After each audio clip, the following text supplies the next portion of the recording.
I'm going to be showing you how to share game screen on iPhone to Discord.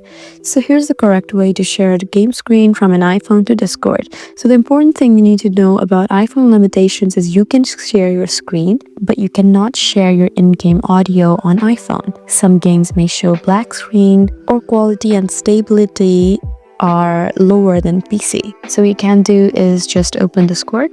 It's right there, just go ahead and open it. Once you're here, just join our server, and once you're there, just join a voice channel. So from here, you can just share your screen as you usually do and just open your game, and there you go. But if you see a black screen, then you need to make sure that the app is working correctly and that is updated, or try updating the game also. You also need to turn off low power mode. Sometimes that can help or hinder the streaming process. So if the game uses protection, it may not work at all. So there you go.